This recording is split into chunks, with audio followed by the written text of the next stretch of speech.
Kuri isi dutuyemo abantu bafite depression ndetse abenshi iyo urebye usanga iyo depression ariyo bayikururiye. Twahaye ikaze AI, Artificial Intelligence.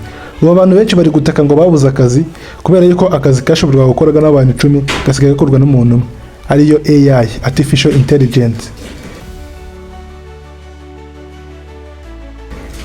Kuri ubu ngubu muri uyu mwaka wa 2025 bivuga yuko abantu barenga miliyoni batakaje akazi ndetse benshi babuze n'akazi bakoraga. Bamwe depression zirabarenga bakiyahura, bagahitamo kwiyambura ubuzima kuko abantu b'abagabo batari bagishoboye gutunga umuryango. Ariko si ibi bintu bizarekera ryari? Bamwe mu mpuguke, abakire, abahanga, abanyamashuri n'abandi benshi bavuze kuri ibi bintu. Abahanga n'abashakashatsi bavuze kuri iki kibazo cya AI, Artificial Intelligence.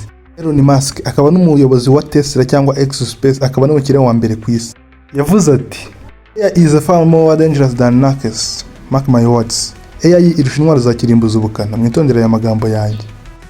Elon Musk kandi yagiye atanga impuruza kenshi avuga ko AI ishobora kuzaba nk'umudayimoni, demons, mu gihe itagenzuwe neza.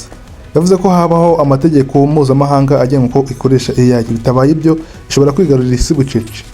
Kwa Sam Altman, CEO wa OpenAI, uruganda rwa ChatGPT, we need global cooperation to prevent AI from being misused.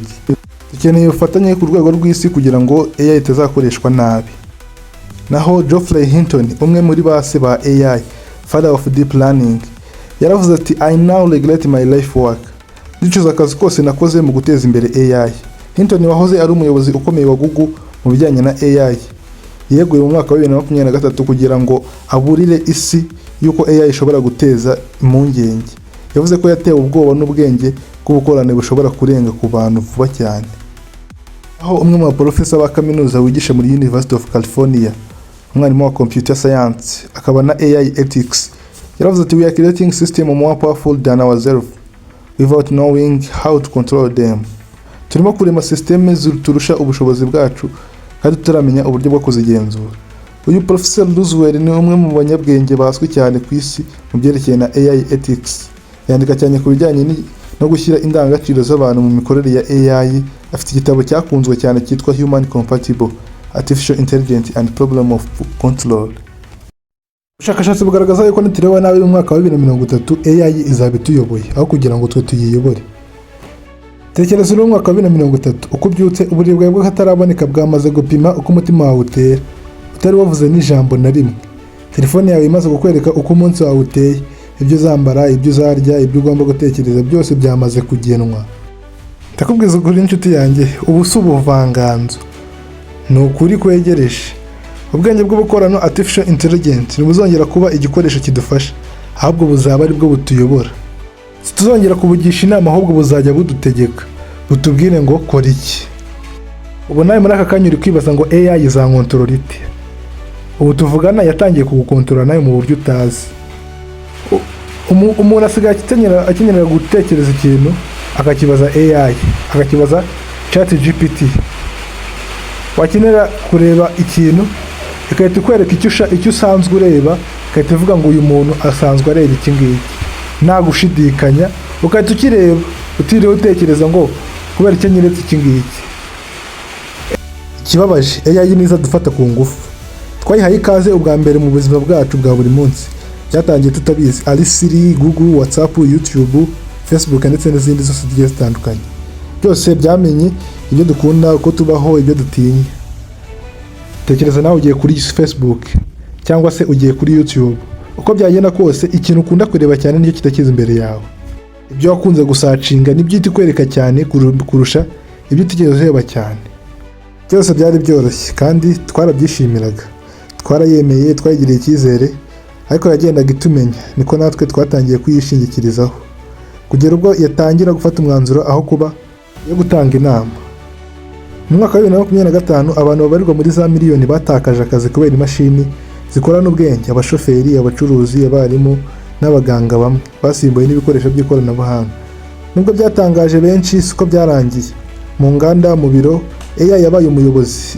Ireba igihe winjiye, ko witwaye, ko wicaye n'igihe uri guseka. Abakozi n'abakiri abantu babaye imibare muri mudasobwa ikurikirana umusaruro. Mu bihugu bimwe na bimwe AI ikoreshwa mu gusaka amasura, kumenya aho abantu bari ndetse no gutegura ibyaha mbere y'uko bibaho.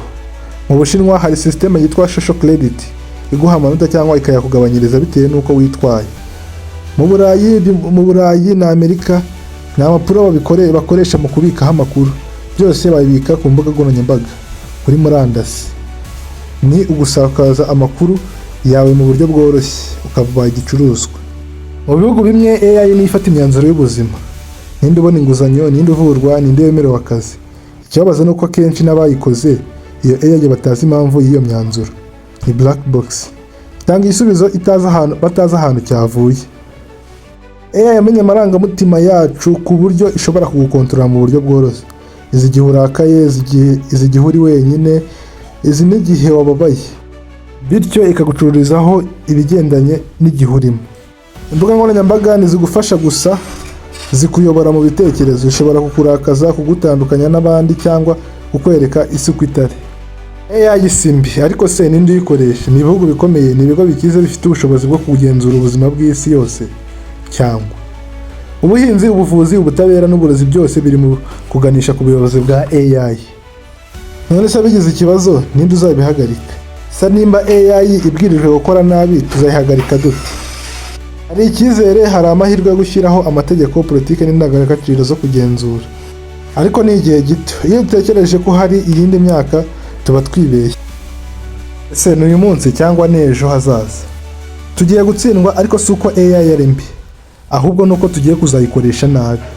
Abantu bayiremye kugira ngo izadufashe, ariko bibagije yuko hari n'abantu bashobora kuyikoresha nabi, bityo tugashiduka iri kudukontorora mu buryo natwe tutazi.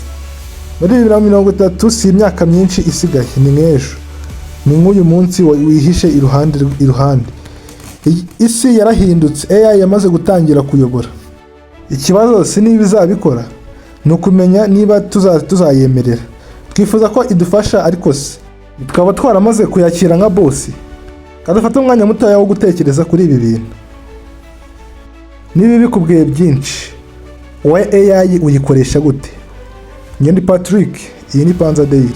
Ibuka gukanda subscribe, like ndetse na comment kugira ngo n'ibiganiro by'ubutaha nk'ibi ngibi byiza bitazagucika.